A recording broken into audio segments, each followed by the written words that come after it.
Olá, amigos, estamos aqui, dia 2 do maior escândalo de corrupção desde o Petrolão, tá? Estamos vivendo oficialmente num país de um grande escândalo de corrupção. Primeiro eu queria colocar pra vocês, né, pra gente iniciar aqui, o problema em tela. A gente não tá falando deste escândalo ou de outros escândalos como se deveria, porque no Brasil o aparato investigativo do Estado, ele foi tolhido e certas, vamos dizer assim, certas liberdades e prerrogativas que o Ministério Público Estadual dispunha, ou mesmo os Ministérios Públicos Federais nos respectivos estados, o Ministério Público Federal nos respectivos estados, eles perderam, tá? A morte da Lava Jato precipitou, vamos dizer, uma série de anticorpos que foram naturalmente criados por conta dela, por parte do sistema político, de modo a protegê-lo de grandes escândalos que possam levar líderes políticos à cadeia, tá? A maior de todas as respostas foi a criação do orçamento secreto, tá? E eu preciso colocar o orçamento secreto em tela aqui, tá? Mas que ele não tenha uma conexão direta. Porque as pessoas estão falando, e eu tô vendo memes rodando, pô, esse aqui é o maior escândalo de corrupção desde o Petrolão. E não é. O maior escândalo de corrupção desde o Petrolão chama-se orçamento secreto. E por que eu tô falando isso? Porque eu vou chegar no escândalo do INSS, essa live vai falar muito do escândalo do INSS. Só que a gente precisa, né? Vamos botar as coisas aqui em ordem. O orçamento secreto surgiu durante o governo Bolsonaro e foi, vamos dizer, uma resposta para um problema. Qual era o problema, Riso? As campanhas no Brasil, elas não funcionam sequer com fundão, né? A gente vê aquelas discussões infantis sobre fundão, mas a gente não é o fundão que banca o grosso das campanhas, é caixa 2. O que banca a campanha é caixa 2 no Brasil, porque boa parte do trabalho das campanhas é ilegal, é feito com dinheiro em espécie e é feito com dinheiro roubado. E esse dinheiro vem de onde? Superfaturamento de obra, desvio de dinheiro, dinheiro através de emenda. É isso, assim, a política brasileira roda em torno disso. Todo mundo sabe que é assim, tá? Nós estamos na política, nós estamos montando um partido político e eu falo pra vocês, políticos competitivos nos interiores, Brasil afora, e também em capitais, tá? Eles operam dessa maneira, é assim. Com a Lava Jato foi pego um sistema de financiamento de partidos políticos, tá? Em larga escala, utilizando roubalheira em estatais. Então você conseguia fazer grandes roubalheiras em grandes estatais, grandes contratos, aí você, sabe, numa batelada se roubava 100 milhões, numa outra batelada mais 300 milhões. Era coisa nesse nível, contratos inteiros com setores da Petrobras, plataformas, obras, tudo isso gerava desvios de centenas de milhões. A coisa foi dando bilhões no plural, e essa roubalheira, além de alimentar os cofres pessoais de cada um e o bolso de cada um, naturalmente também alimentava as campanhas, e era um sistema de alimentação de estruturas político-partidárias, tendo em vista eleições, ok? Era isso, não à toa quem controlava, vamos dizer, a Petrobras, não só setores da Petrobras, mas o esquema em si eram lideranças partidárias. Então tinha a turma do PMDB, tinha a turma do PP, tinha operadores menores, isso precisa ser entendido. Quando isso é debelado com a Lava Jato, você não tem mais esse financiamento, você precisa de novas maneiras. Qual foi a maneira intrigante que eles fizeram? Eles se utilizaram de uma experiência que eles tiveram com o lance do financiamento público de campanha, porque antes tinha muito financiamento privado, acabaram com o financiamento privado também por conta da corrupção. Ao acabar com o financiamento privado e instituir o financiamento público, a galera falou, não vai ter roubalheira, porque agora o dinheiro vem do Estado, o Estado simplesmente dá um dinheiro aí pra vocês e vocês fazem a campanha. Mas não é a campanha suficiente, é a campanha por dentro é feita com esse dinheiro. Existe o dinheiro porque precisa rodar por fora. Qual foi a grande sacada? E isso acontece no governo Bolsonaro e é ampliado agora no governo Lula, senhor Rafael Almeida Rizzo. Orçamento secreto. O orçamento secreto cria uma conta, né, que você basicamente envia suas emendas, eles chamam, antigamente era RP9, depois mudou de sigla.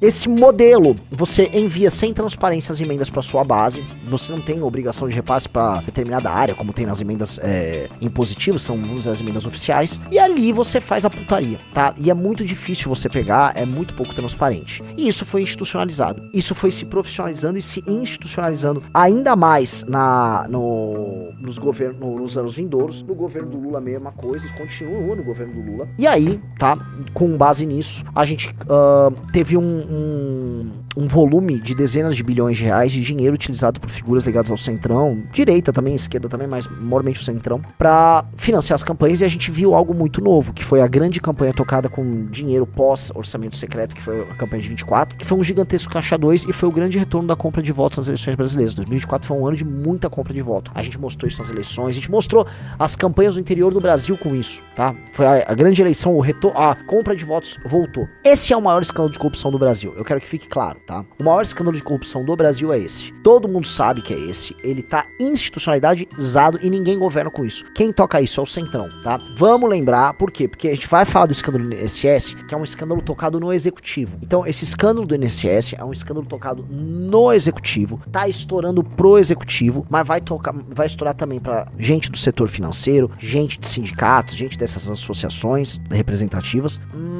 mas vai mexer com gente do poder executivo, seja, vamos dizer, de empresas públicas, autarquias, sejam políticos. E do outro lado, paralelamente, você tem o orçamento secreto, que é o grande esquema de corrupção do legislativo, sacaram? Tem um escândalo de corrupção do legislativo e tem um grande esquema de corrupção do executivo. E o do judiciário, qual é o grande esquema de corrupção deles? Super salários. É mais democrático, né? Ninguém ganha muito, mas mais democrático. E aí, pra gente lá em si, gente graúda, aí você tem uma coisa muito particular que são escritórios ligados a amigos e familiares de ministros e juízes que podem fazer, né? Tem que até tomar cuidado pra falar isso. Então todo mundo arrumou seu espaço pra brilhar, é ou não é, Riso? Todo mundo tem o seu escândalo setorial. Mas qual é o maior de todos com larga vantagem? É esse o equilíbrio dos poderes? Esse é o verdadeiro equilíbrio dos poderes. Bancas de advocatícias ligadas a ministros pro judiciário, pro legislativo, orçamento secreto, e pro executivo agora o escândalo dos aposentados e pensionistas. Olha que delícia. Cada um com o seu, né? Eu acho curioso que recentemente tanto o executivo quanto o judiciário, veja só, Rafael Almeida Riso, foram para cima do orçamento secreto. Não porque acham muito errado, mas porque eles querem reequilibrar o poder e tornar o legislativo novamente submisso ao executivo. Hoje o legislativo meio que não liga pro poder executivo, porque eles não precisam mais ficar com o pires na mão pedindo cargos. Eles podem simplesmente receber o seu orçamento secreto de boa, votam do jeito que querem, e o compromisso deles é com o presidente da Câmara e com o presidente do Senado, sacaram? O Flávio Dino foi pra cima, e aí eles estão putos. Eu não digo que é a investigação que tá rolando, eu não acho, tá? Tem a correlação com isso. Não acho. Eu acho que é uma investigação boa, séria e proba, e tá pegando um escândalo horroroso, o escândalo do INSS. Só que, aqui aí, vocês vão ver onde eu vou chegar. Só que, dada a natureza desse conflito, e dado que, vamos dizer, até o pai do Hugo Mota, o Riso pode levantar aqui, tá? O pai do Hugo Mota, que é o novo presidente da Câmara, ele foi alvo de uma investigação da Polícia Federal envolvendo desvio de emenda, a.k.a. orçamento secreto, tá? O Riso pode pegar. Me soa o seguinte, que estão uma boa maneira de equilibrar o jogo, entendeu? E o legislativo pode usar todo esse material do INSS pra ir pra cima do executivo, saca? A história fica ainda mais estranha quando gente que era do judiciário e foi pro executivo, a.k.a. Ricardo Lewandowski, tem, vamos dizer, através de um dos seus filhos, a representação advocatícia de uma das associações ou sindicatos que tá sendo investigada nisso. Então você começa a pegar, Riso, amarrações que envolvem executivo e judiciário. No momento que executivo e judiciário lutavam contra a roubalheira do legislativo, não porque são contra a roubalheira, mas simplesmente porque querem submeter o legislativo. E agora o legislativo passa a ter uma arma muito curiosa e muito gostosa pra apertar o executivo, porque se rola uma CPI envolvendo isso do INSS, começa a convocar gente do governo, começa a dar merda, tá? Eu queria começar a live, e é muito importante trazendo esses pontos, porque isto começa a fundamentar uma briga, e grandes brigas institucionais desta natureza, você até sabe como começa, mas você não sabe como termina. Pode ser que isto se precipite em outras coisas. Você entende, Riso? Sim. Pode virar uma tempestade perfeita pro governo. Pergunto pra vocês estão entendendo aqui a natureza do problema? Às vezes o que o legislativo vai fazer é bem simples. Nunca mais citem o nome do orçamento secreto. Deixa a gente trabalhar com o que é nosso aqui. Não enche os nossos culhões, tá bom, governo Lula? Né? Senão a gente vai cavucar isso a CPI do INSS. Às vezes é só isso. Fica cada um na sua. Vamos nos compor aqui, como sempre tem que ser, e a vida vai seguir. Às vezes não é nada. O Riso chegou a botar na tela, PF apura repasse de emenda. Cidade do pai de Hugo Mota e Rei do Lixo são alvo, né? Lembrando que o Hugo Mota era o cara que tava falando em algum momento em pautar a anistia, chegou a falar em enquadrar o governo aqui e ali, né? Fim do dia tomou-lhe lá uma operação da PF no pai dele pra largar de ser tonto. A gente tá falando de uma briga institucional no Brasil, amigos, que é dessa natureza, né? A gente tem setores da Polícia Federal que são instrumentalizados pelo governo federal, outros são independentes, outros são mais próximos do STF. Tem muita coisa que acontece nesses bastidores. E naturalmente tem muita gente honesta na Polícia Federal, muita gente séria, e eu confio nessa ala séria. Mas também tem coisas estranhas que rolaram, e a gente não pode negar que coisas estranhas rolaram aí, envolvendo o comando da PF, desde o governo Bolsonaro. Eu acho que desde o governo Dilma, especialmente do governo Dilma, a gente começou a ter uma esculhambação institucional muito grande, e essa esculhambação passa pelo governo Temer, ela acelera no governo Bolsonaro e ela chegou no fundo do poço agora. Os poderes no Brasil, eles estão atuando de maneira completamente desarmônica, e o sistema de freios e contrapesos não vem sendo positivo no sentido de que um limita o excesso de poder do outro, mas na verdade eles tentam o tempo todo criar equilíbrios instáveis na roubalheira de cada poder e nas atribuições de cada poder. No fundo, né, quando a gente vê o judiciário brigando com o legislativo sobre orçamento secreto, é sobre controlar a roubalheira do outro, não porque é roubalheira alheira, mas porque é do outro, entendeu? E isso interfere na atuação deste outro, e aí pode moderar as relações de poder entre eles. Mesma coisa o executivo preocupado, quando era governo Bolsonaro, com certos arroubos de poder do judiciário, né? Então, você tinha a briga aí, é uma briga de todos contra todos, é uma briga hobbesiana. É muito louco que, né, de acordo com Hobbes, e isso sim, vamos dizer, em apartada síntese, né, de maneira, não vou aqui reproduzir a obra do Hobbes, a minha análise tosca, né, porque eu sou um tosco, o Hobbes é um monstro, mas a ideia de uma briga de todos contra todos, né, todos homem, o lobo do próprio homem, todo mundo se matando, e aí você surge com a autoridade estatal como uma forma de regular essa briga, se a gente imaginar o Estado brasileiro dessa maneira, você percebe que não funcionou, porque as instituições, elas estão permanentemente em guerra, e elas não terminam a guerra, e a guerra só se agrava, e aí você precisaria então da refundação do Estado brasileiro, né, por isso que a gente fala de uma guerra civil como um estado de refundação, ou seja, uma guerra declarada contra o narcotráfico, porque essa guerra civil declarada contra o narcotráfico seria uma refundação do Estado brasileiro e a imposição de uma nova ordem, porque do jeito que tá a atual ordem, que é a ordem da Constituição de 88, ela tá neste processo. Então a gente, veja, parece que eles tentaram apagar da história o que foi o maior dos escândalos brasileiros, que é a Lava Jato, que é o Petrolão, mas poxa, se você olha direitinho, a gente já tá falando em grandes escândalos, orçamento secreto, esse do INSS, na casa das dezenas e dezenas de bilhões, é tudo na casa dos bilhões, parece que assim, os agentes públicos não conseguem se segurar, tem um afã ali, um afã cleptocrático que os caras não conseguem brecar, e, né, é fogo isso. Senhor Rafael Almeida Riso, senhor, temos notícias sobre isso que aparentemente, você ia mostrar orçamento secreto, né, só pra mostrar pra vocês o tamanho da bronca. Despesa livre no orçamento cai a zero em 2029, economistas veem colapso, que é o colapso que o Kim Kataguiri falou, que é o famoso colapso de 28, que um monte de gente tá falando, tá? Eu já vi o André Chalders falar, já vi Kim Kataguiri falar, já vi Marcos Lisboa falar, tá todo mundo comentando 2028 como data limite. Eu vou entrar agora numa das primeiras consequências pro governo federal desse escândalo, tá? Vamos lá, Rizão, vamos começar aqui pelo nosso PDT, né? O PDT avisou publicamente que vai sair da base do governo. Então, vamos ouvir. Isto aqui é o foco da minha indignação. Infelizmente, olha o que é que eles falam. Começou com o Bolsonaro, verdade. Começou com o Bolsonaro, começou no Temer, passou no Bolsonaro, na faixa de 200, 300 milhões por ano. No governo Lula, passou para 3 bilhões por ano. O que é que nós temos que fazer nesse momento? Sob o ponto de vista da apuração desse crime, nós precisamos aprofundar as investigações, identificar os autores, qualificar quem se apropriou desse dinheiro lá, enfim, sujo, tirado dos aposentados que estão doentes, sofridos e tal, e obrigá-los à cadeia e a devolver o dinheiro. Agora, nossa, fecha essa parte. Assim, a idade chega, cara, é um saco, com todo respeito aí. Você precisa demorar tanto pra falar que tem que punir severamente os ladrões de velho. É muito, porque blá, blá, blá, blá, blá. É muito prolixo, Ciro. Muito prolixo. Porque fica parecendo meio que o João Plenário falando essas coisas. Não é só sobre linguagem, tá? Como é que é? O meio é a mensagem, né? A forma qualifica a mensagem. Na verdade, a forma é a mensagem também. Então, a mensagem do Ciro passa um discurso meio politicão, de algum politicão que tá lidando com esses termos de maneira politicona, né? Isso aqui é culpa do Temer, do Lula e do Bolsonaro. Tá bom, já entendi sua crítica, vamos lá. Vamos para a responsabilidade política. Quem é o responsável político por essa questão? É o Temer, é o Bolsonaro e é o Lula. Vão transferir para auxiliares? Isso é tentativa de queima de fusível. Sabe para que serve um fusível na casa? Quando a tensão dá um pico, ele queima para proteger a fiação. Pois isso é tentativa de queima de fusível. O Lupe, até onde eu sei, e eu sei muito, é um homem sério. Homem de vida simples. Conheço, já fui na casa dele muitas vezes, não tem nenhum hábito, não tem nenhum sinal exterior de riqueza e tal. Na medida em que o Lula queima, frita o Lupe e nomeia o seu braço direito para o lugar, ele está conseguindo apenas subornar vocês da imprensa. Por quê?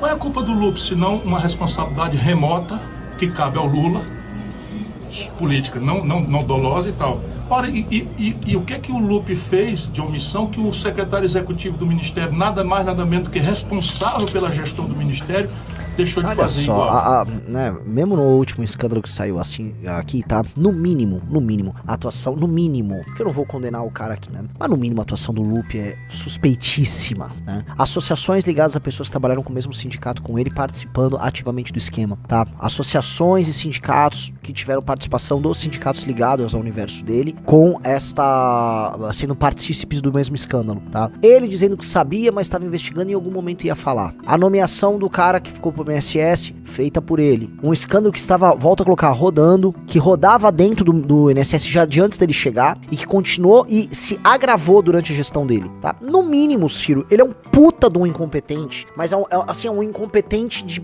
marca maior, é um dos maiores beossos, é um imbecil completo. No mínimo, é isso. Porque ele não tinha dados, ele não estava acompanhando isso, ele não estava vendo os convênios. Assim, as reclamações ligadas a descontos e abatimentos nas aposentadorias estavam estourando, um monte de gente reclamando. E ele não viu, ele não... o que está acontecendo? Era o trabalho dele.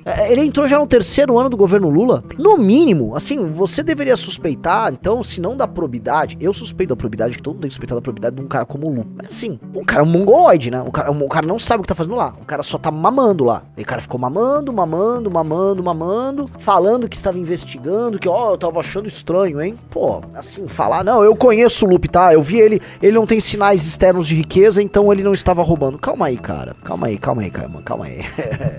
Atribuir como tá atribuindo ao Temer, ao Bolsonaro e ao Lula, olha só o que eu vou falar, uma responsabilidade maior do que a do Lupe, sendo que o Lupe tinha, vamos dizer, um contato direto com a matéria, é no mínimo uma declaração política. E eu acho que, vamos dizer, haverá responsabilidade política não só dos mandatários, mas dos demais. Falar que o Lupe é só um fusível é bom enquanto argumento retórico, e talvez seja bom pro jogo interno do PDT, pro Ciro se firmar como liderança.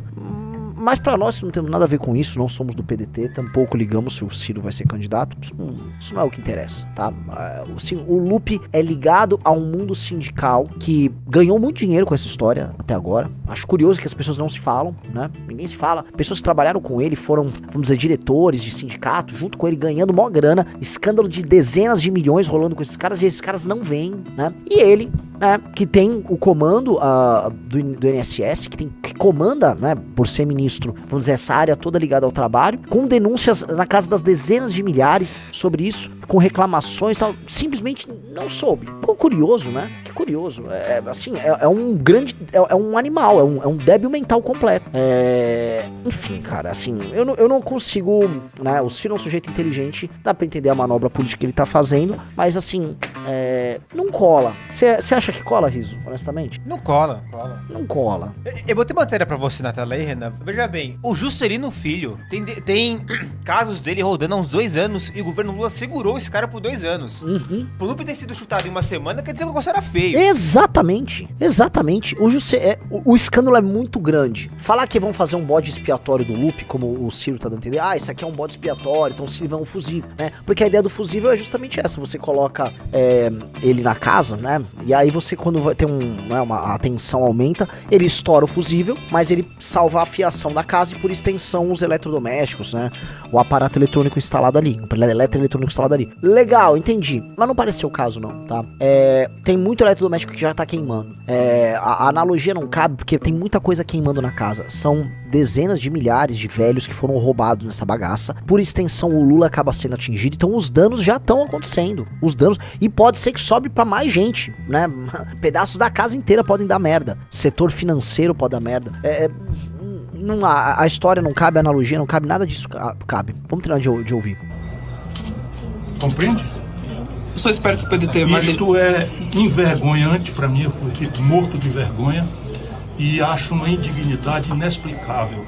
Mas o PDT... É sempre isso. O Ciro, só uma coisa, né? O Ciro tá eternamente com vergonha das roubalheiras do PT e o partido dele tá eternamente no governo do PT. É sempre isso, né? Eu ouço que o Ciro tá muito bravo, que isso toma vergonha com o que o PT tá fazendo, e o partido dele tá sempre com o PT, né? É tipo aquele marido, olha só, é a 9ª vez que a minha esposa tá aprontando, só que uma indignidade, né? Amor, volta pra casa, eu tô voltando, todo bravo, né? É sempre isso, né? Ele tá sempre saindo de um governo Lula, tá sempre indignado com o governo. Ô, meu velho, declara independência. O Lula e o PT chamaram o Ciro de nazista nas vésperas da última eleição. Aí vai lá, passa o primeiro turno, eu estou declarando apoio aí ao Lula, não sei o que. Porra, meu! Ah, não, mas não é a estratégia política deles. Entendi, eu acho uma bosta essa estratégia política. E ter um partido político como o PDT pra adotar esse tipo de estratégia que no final você tem que ficar lambendo o cara, é uma merda, cara. É uma merda. Porra, cara.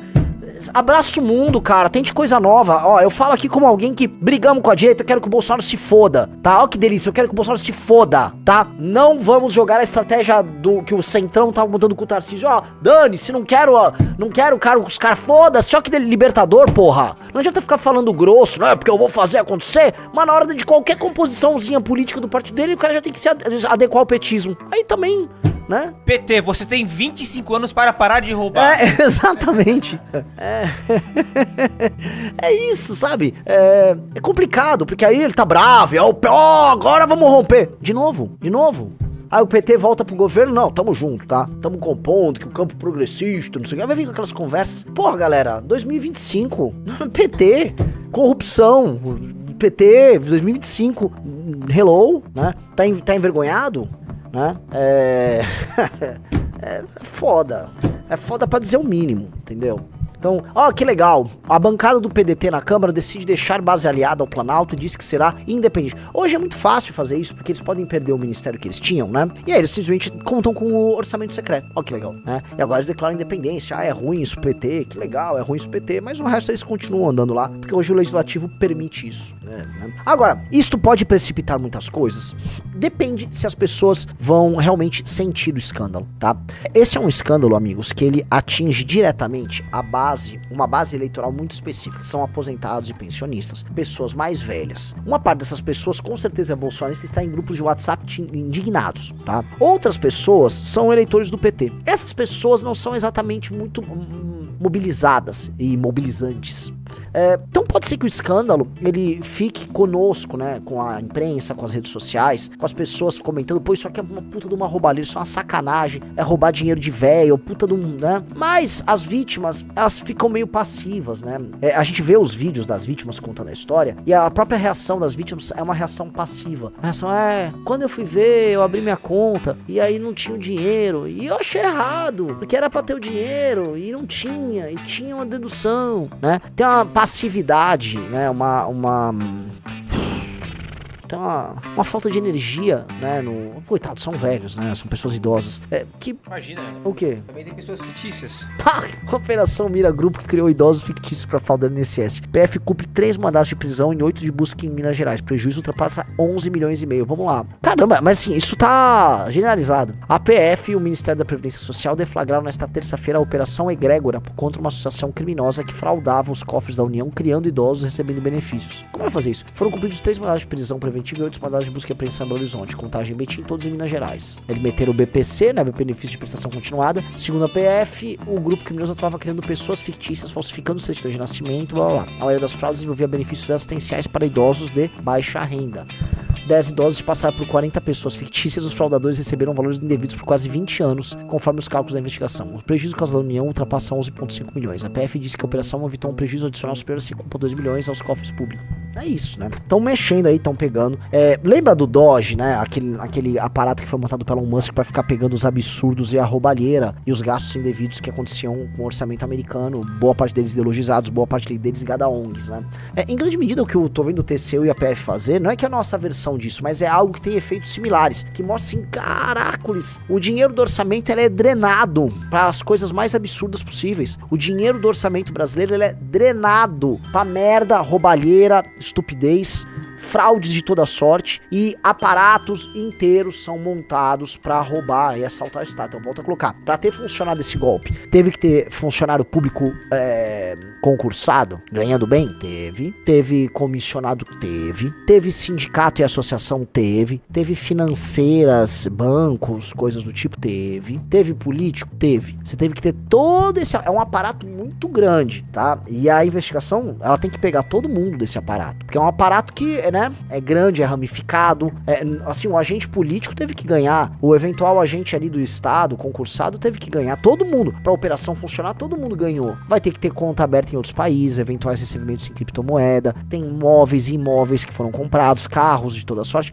Quando foi deflagrada a operação dos 6 bilhões ali, pegaram a casa da galera, é sempre aquela coisa, uma Ferrari na casa do cara, né? Um cara de uma associação, de um sindicato merda, eu volto a falar aquele modelo de gente, aquele cara com formato de Edinaldo, né? Um sujeito com, né, toda uma formação craniana, uma massa adiposa, a lá Edinaldo, com uma prostituta de secretária, esses caras dando golpe ali, né? O cara com uma Ferrari em casa, pro filho dele, retardado, comer uma vagabunda andando com a Ferrari que o pai comprou, roubando os outros.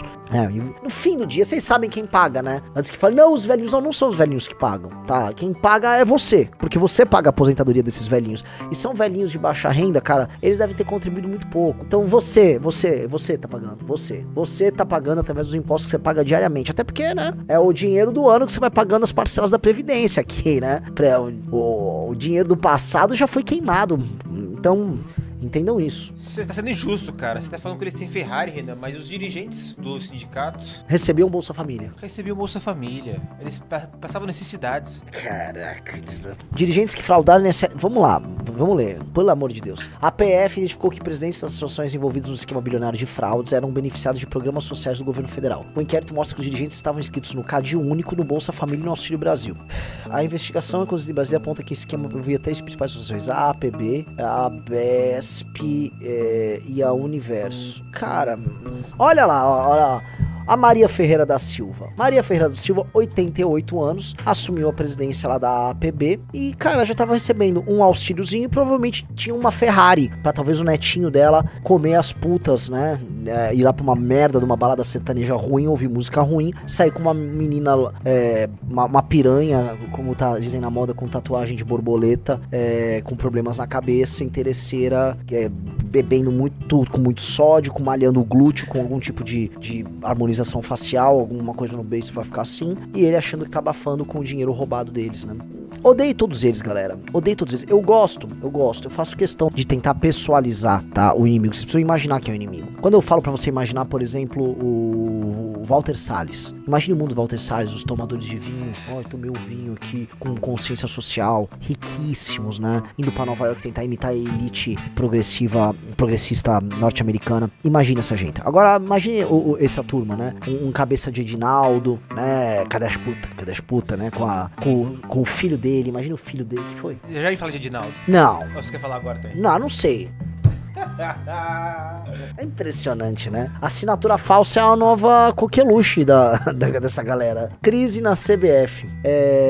Perícia aponta assinatura falsa em acordo no STF que manteve Edinaldo no poder. Então, crise na CBF. Então, assim, o que eu quero dizer assim, quando eu quero fazer vocês imaginarem, porque essas pessoas existem porque elas são iguais. Não é uma pessoa específica. A garota com bico de, assim que eu descrevi, né? Com aquele rabetão, com aquela roupa grudada, é um tipo humano muito comum nas baladas brasileiras, né? É um tipo humano muito comum, elas existem a casa das centenas de milhares, talvez na casa dos milhões, tá? Um tipo, não é nem um pouco específico. Assim como o playboy, filho de corrupto que mora em condomínio fora de São Paulo, né? Tô falando aqui nos interiores pro Brasil, esse tipo de gente existe muito.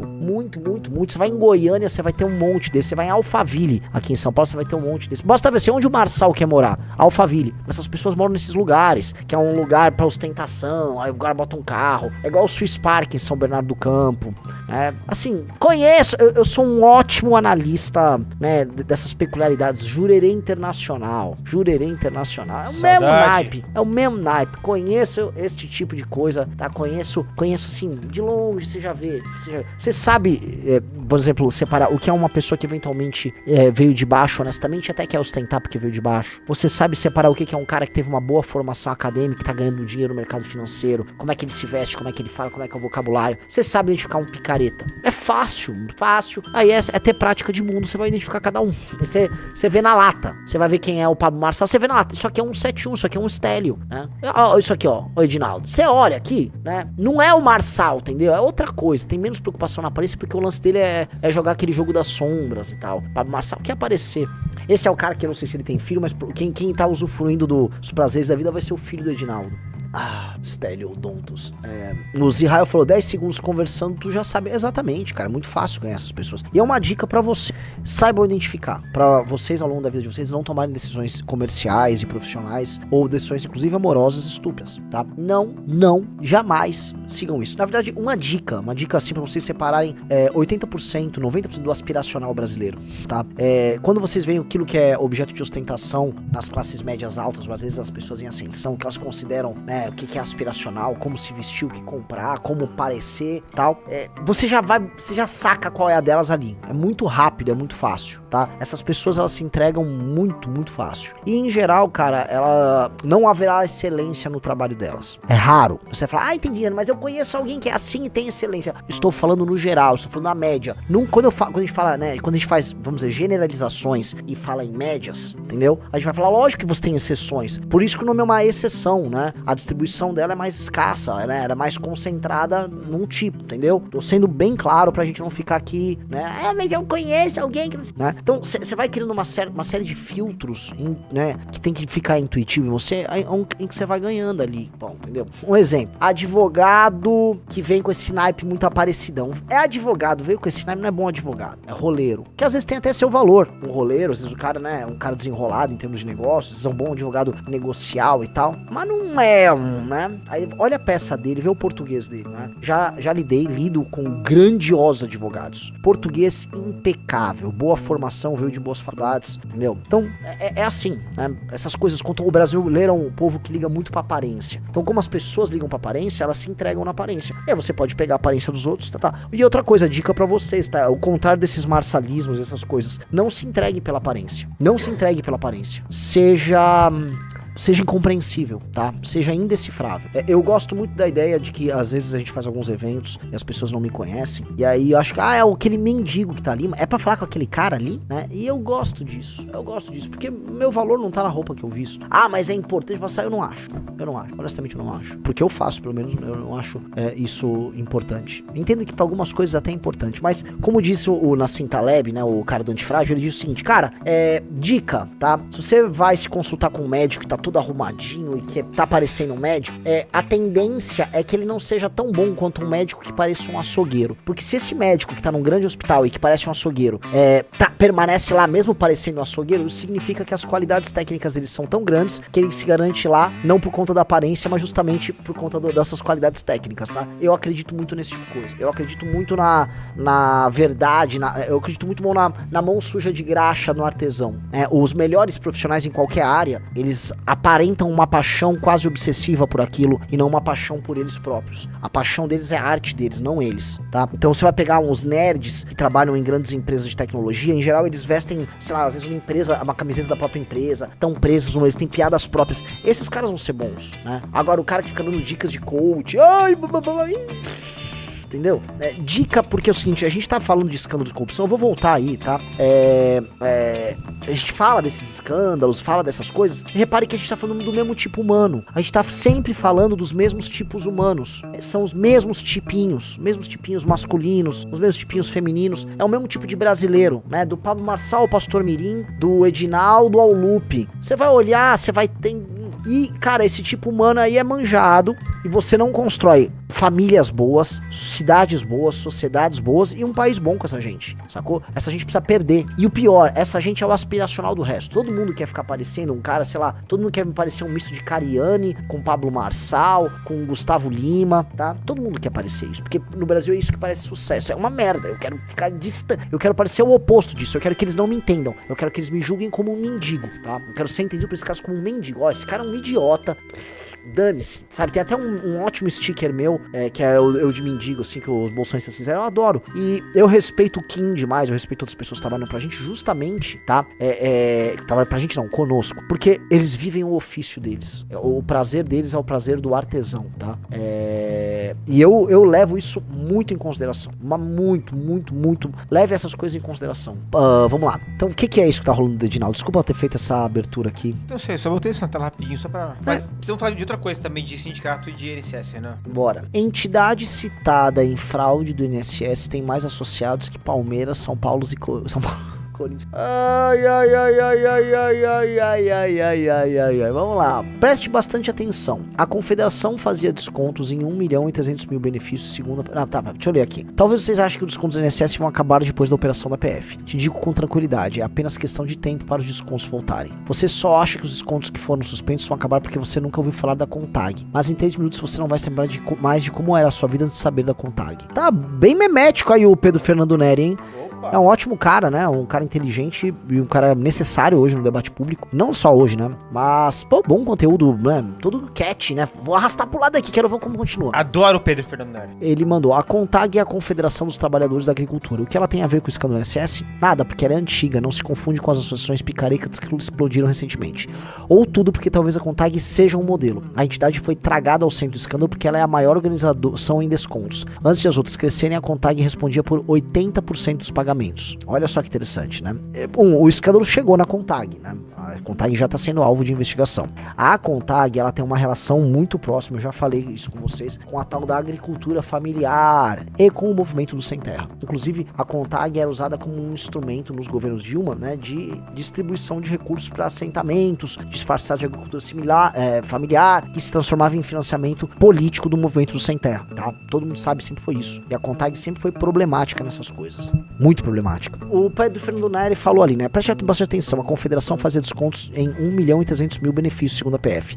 Essa é a quantidade de beneficiários que teria voluntariamente pedido para contribuir para a Contag religiosamente em descontos automáticos sobre aposentadorias e pensões. A Contag tem mais associados que o Palmeiras, o São Paulo, o Corinthians, somados. Existem mais beneficiários filiados à Contag do que hondurenhos nos Estados Unidos. A população da Contag é maior que a de Campinas. O Brasil é 90% urbano, mas um ET não saberia disso pelos dados do INSS. Em quase 4 mil municípios tem mais rural que urbano. A União gasta 200 bi por ano com previdência rural. Para os mais pobres é bom se aposentar como rural. A aposentadoria é antecipada e não é preciso comprovar contribuições. Olha só, toda uma indústria que é criada para pegar um benefício específico que é gerado. Isso aqui é para os trabalhadores rurais. De repente todo mundo vira trabalhador rural no Brasil. Olha que gostoso, riso. 90% da população é urbana, mas todo mundo se aposenta com aposentadoria rural. Que legal. Mas é preciso comprovar que trabalhou no campo. E muita gente julga que isso se faz com filiações a sindicatos rurais que atestam o período. Pode ser por isso que tanta gente tem descontos da Contag. Foram induzidos a autorizar ou acham que precisam pagar para não perder o benefício. Ou pode ser que essas pessoas simplesmente façam contribuições conscientes. O que eu sei é que a Contag não gostava nada da reforma da Previdência, principalmente da parte que não passou, que diminuía a atratividade da Previdência Rural e acabava com a comprovação por meio dos sindicatos. Eles diziam que a reforma era excludente e machista. Vamos lá, vamos falar uma coisa aqui. Tá claro o seguinte, né? Tem uma fraude, né, de escala, né, zilhardária, em que você, né, faz as suas contribuições ao seu sindicato rural, e aí com base nisso você meio que tá atestando ali, ou você obtém um atestado deles, de que você era um trabalhador rural, Riso. E aí você tinha uma aposentadoria que chegava de uma maneira mais célere. Qual que é a idade de aposentadoria rural? Vê aí, eu não sei se é diferente, mas acho que vem antes mesmo. E as comprovações são muito mais simples. 60 anos pra homem, 55 pra mulher, se não me engano é 65 pra urbano, não é isso? É. E precisa comprovar 15 anos de atividade rural, comprovação feita pelo Contag. Ó, que legal. Que delícia. Isso é uma máfia, galera. Assim como, por exemplo, a Uni tem a máfia das carteirinhas de estudante. São máfias que são criadas por essas associações paraestatais que se acoplam ao governo federal, por exemplo, e aí vão obtendo esses benefícios, essas licenças, tá? Isso ficou muito comum pós-88. Quando veio a Constituição de 88, quando veio o fim da ditadura militar, foi criada a ideia de que certo tipo de associativismo, do onguismo, né, da sociedade civil democrática, isso seria necessário. Essas associações seriam muito importantes porque elas representariam a sociedade civil enfrentando o poder do Estado e atendendo os interesses de uma sociedade que agora se organizava, tá? Então a OAB vira uma entidade praticamente constitucional, né? A OAB, ela, né, é uma entidade paraestatal também. Surge o Ministério Público, surgem os grandes sindicatos, né, operando já amarrados no Estado. E tudo isso, pós-88, né, pós-fim da ditadura militar, tudo isso inunda as nossas vidas e vem com um preço muito grande. E vem com uma politização muito grande e com um enriquecimento ilícito muito grande. Olha só que curioso, o MST manifesta solidariedade à Contag. Pô, que legal, pessoal, agora eu tô mais tranquilo, me parece que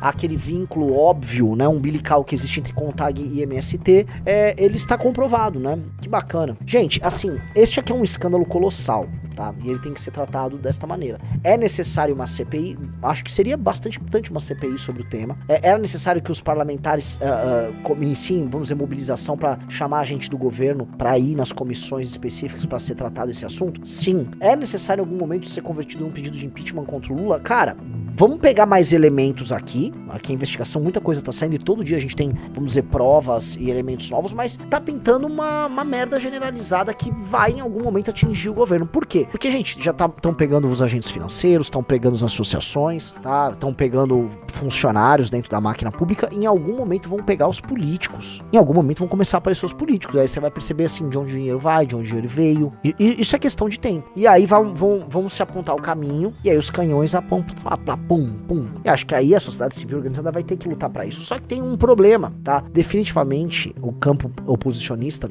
não tá preocupado com isso, tá? Vão ter apenas algumas declarações como lacradas no Twitter. A gente vai ver lacradas no Twitter. Mas trabalho nisso? A oposição tá preocupada em salvar o Bolsonaro, em Débora com o seu batom. Ai, a revolução dos batons. Diz, um batom vai provocar a queda do Xandão. Não vai provocar nada. Botão nenhum vai provocar a queda do Xandão, tá? Não vai rolar nada. O Xandão continua ali atuando. O jogo tá seguindo. Eles ficam imaginando que o Eduardo Bolsonaro, que está nos Estados Unidos até agora, vai resolver, porque ele é amigo do Trump e ele vai dar um jeito no Xandão. Nada será feito. Vamos lembrar uma coisa, né? Os bolsonaristas estavam dizendo que o Trump ia arregaçar esse governo Lula, né? Que o Trump ia pra cima.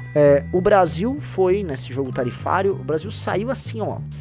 Porque, naturalmente, o Brasil é um dos raros países em que os Estados Unidos têm um saldo positivo na balança comercial. E isso conta pra eles. Então, olha aqui, ó, a relação nossa tá tão, né, positiva pra gente que deixa esses cucarates aí comprar nossas coisas e vida que segue, né? Notícia interessante que o Iso tá colocando aí, ó. 1 em cada 8 brasileiros com ensino superior completo é analfabeto funcional, aponta a pesquisa. Sempre falei isso. Eu falo coisas sem dados e o Riso nos traz aí com dados, né? Achei muito legal. Então, cara, a gente sempre comentou aqui, né? Olha, a maior parte da galera que sai das unisquinas e das unibundas é uma galera analfabeta. Sei disso porque já contratei, sei disso porque eu tenho uma mania de olhar a forma que as pessoas escreverem. Eu sou chato com isso. E eu vejo, pô, essa pessoa não sabe escrever, essa pessoa não sabe articular um raciocínio, né? Você sabe, se você pegar um advogado formado numa unibunda, passar na OAB é um troço colossal, uma grande vitória. E aí o cara vai, tá, por que você fez a faculdade? Você tem déficit de aprendizado no ensino fundamental, no ensino básico. Faculdade é só uma ostentação praticamente e uma dívida que você fez. Porque se você acha que você vai virar um grande profissional com um diploma de uma unibunda, você não vai virar. Você vai fazer um curso ruim, com um professor que não é muito melhor do que você, um professor ruim, você vai ter um currículo merda, né? Porque lembrando que o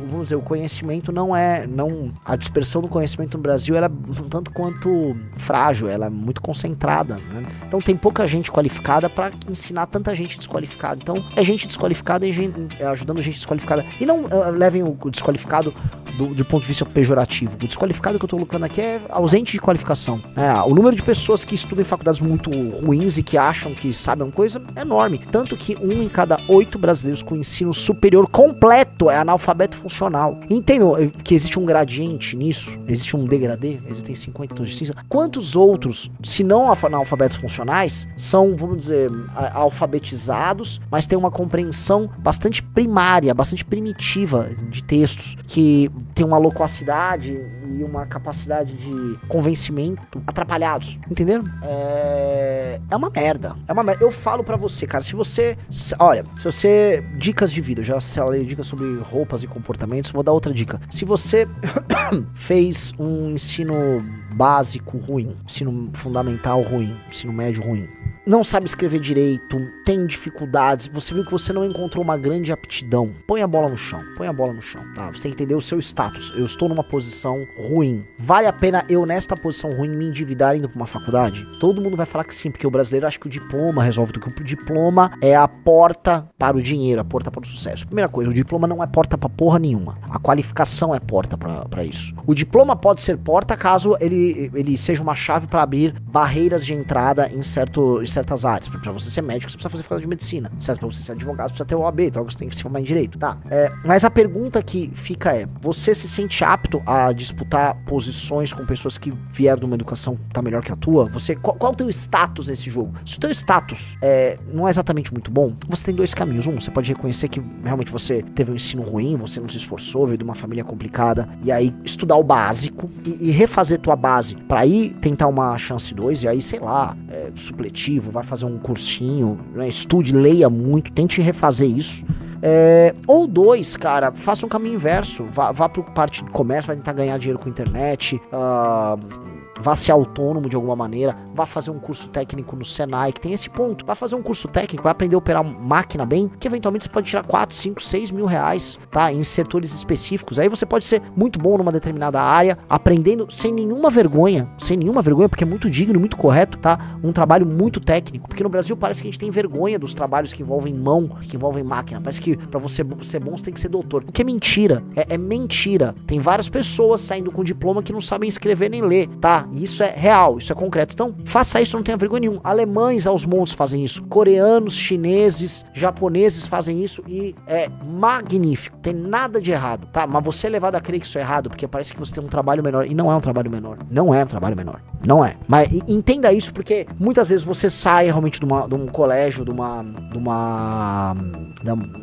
colégio do ensino médio ruim, e aí você é levado a crer que você vai resolver isso numa faculdade. Você não vai resolver isso numa faculdade. Pelo contrário, ali as faculdades no Brasil, privadas, salvo raras exceções, elas são um esquema de endividamento e captação de pessoas com uma capacidade de julgamento mais baixa, e você fica tomando dinheiro deles, e o cara acha que ele tá virando um universitário.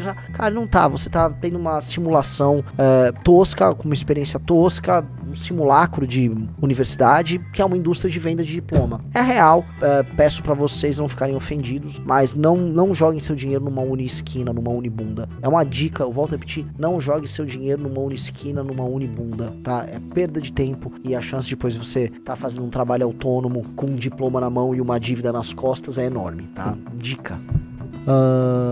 O Pedro Henrique Rocha falou, e não acho mais pessoas técnicas, só engenheiro recém-formado querendo chegar ganhando 12 pau. Cara, o quadro técnico com boa formação técnica, esse cara leva muitas vantagens, porque é o seguinte, ele começa, por exemplo, num setor, numa determinada empresa, uma empresa com produtos, né, ele vai numa área especializada, ou seja, ele vai pro específico, ele vai pra uma operação numa máquina, se ele tem boas habilidades sociais, organizacionais e curiosidade, ele cresce no setor dele, e aí ele pode subir já dentro do setor dele pra uma área administrativa, uma área que envolve o comando de pessoas, e aí ele pode ali sim fazer um curso que envolve administração, uma coisa específica pra ele ganhar, ou seja, a carreira molda ele, a lida, né, o trabalho molda ele, e aí ele se desenvolve ali. Eu acho, assim, mas novamente, nós temos aqui um preconceito com isso, é um preconceito muito brasileiro, porque as pessoas foram levadas a crer que usar suas mãos pra trabalhar é menos digno do que usar a cabeça, do que parecer um doutor. O problema é que é o seguinte, cara, a gente tem doutores de mentira em todas as áreas, doutores de mentira que não são doutores de porra nenhuma, e inclusive tá rolando agora, né, como houve no Brasil por bastante tempo um déficit de médicos, aí teve até o programa Mais Médicos,